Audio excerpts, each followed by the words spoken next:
Nagsimula ang lahat ng ito nang ako'y biglang nakaramdam ng panghihina at panlalambot ng aking buong katawan. Nito nagsimula ang pandemic. Isang araw, habang ako po ay nagtatrabaho, nakaramdam ako ng pananakit sa aking tagiliran at panghihina sa aking katawan. Mga ilang linggo ko din po yung ininda. Pagigising ko isang araw, di na po ako makabangon dahil hindi ako makatulog buong magdamag. At iba na ang aking nararamdaman. Masakit na po ang aking binti at balakang hindi na po ako noon mapakali. Tapos po noon, kinabukasan po araw ng linggo, nagpa-check up kami sa hospital. Kinuhalan ako ng dugo at pinaihi ako. Ilang boteng tubig na po ang naiinom ko pero hindi pa rin ako maihi. Hindi rin po ako noon makadumi. Minamanas na po ako noon. At nang araw ding ng linggo na yon, hindi na ako mapakali na may para bang may kulang sa akin. Balisang-balisa ako at hindi ako makapagsalita ng maayos. At masakit ang binti ko. Uminom ako ng gamot at doon lang ako nakaidlip.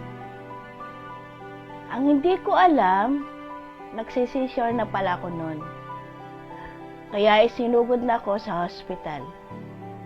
Nalaman ko na lang na ang creatinine ko ay napakataas na pala. Umabot na ng 1,600. At kailangan na raw po akong i-dialysis. Kasi nalalaso na ang dugo ko at kapag umakyat na sa utak ko, posibleng ikamatay ko na. Sa National Kidney Avenue ako tinala para sa emergency dialysis. Ilang beses akong inatake doon at nagsisure ako ng paulit-ulit kaya lahat ng kailangan test pinagawa sa akin.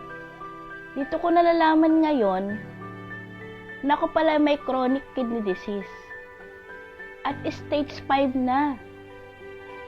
Ako po ay sinabihan habang buhay na daw po ang aking pagdadialysis. Sobra akong nalungkot at nanghina ang loob ko noon. Pero nandyan ang pamilya ko at mga anak ko na para suportahan at alagaan ako, kaya lumakas din ang loob ko na magpagaling.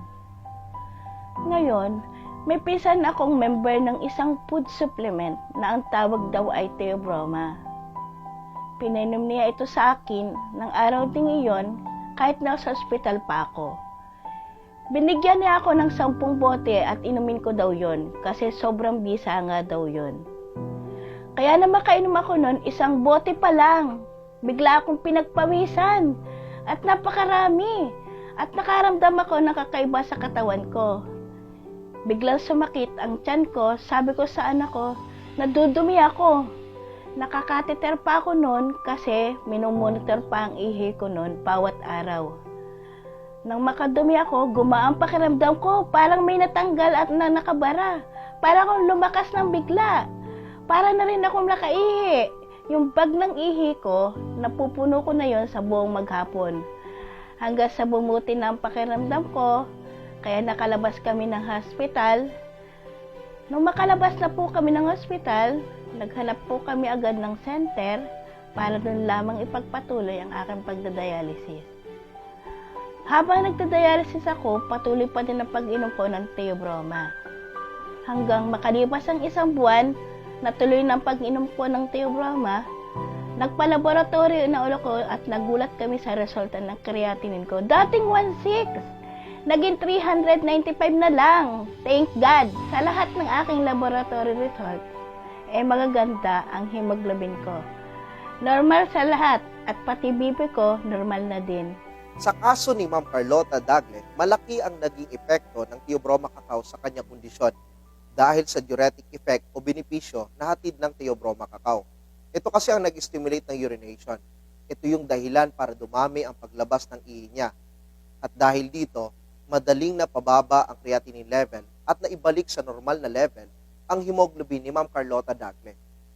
Ang flavanose mula sa Theobroma Cacao ang tumutulong upang makumpuni ang sirang kidney para mapanumbalik ang kidney sa normal nitong function. Apektado kasi ang pagtaas ng blood pressure sa pagtaas ng level ng creatinine. Kaya kung titingnan natin ang resulta ng pagnormal ng creatinine ni Ma'am Carlota Dagle, naging daan ito upang mabalanse ang lahat ng kanyang blood chemistry result. Kasama na dito ang pagnormal ng kanyang hemoglobin. Dahil sa iron, folic acid, and vitamin B12 na tinataglay ng Theobroma cacao. So, yung sinasabi mo ang creatinine, blood chemistry nag-normalize, totoo po yan. It's a very powerful antioxidant. Actually, it's a major dietary antioxidant. The Theobroma cacao, pag tinake ng pasyente, okay, it's more of diet na din, functional food that affects every organs of the body at merong effect. Meron siyang medicinal capability. Meron siyang pharmacological capacity. Why will I say that? Nabanggit ko na yung polyphenols, right? Sobra pong ganda ng polyphenols na yan. It is a powerful antioxidant po. So ano yung meron doon sa Theobroma cacao? Bakit yung pag-ihi niya ay umokay? Bakit yung blood pressure niya parang hindi na tumataas? Common denominator is dapat maganda yung blood flow. Hindi mataas yung pressure. That's the reason why you have hypertension, kasi yung blood vessel mo, mataas yung pressure. Ngayon, yung tea cacao can actually cause vasodilatation. It has that power to do that. At aral po yan. It dilates the blood vessels. Why? Because of the methylxanthine called the theobromine. Nakuha. It has that capacity to dilate the blood vessels. Why? Because it inhibits the phosphodiesterase. If it inhibits the phosphodiesterase, it can actually relax the smooth muscle of the blood vessel. Nag-relax yung blood vessel. Kasi yan, mas maganda yung daloy ng dugo.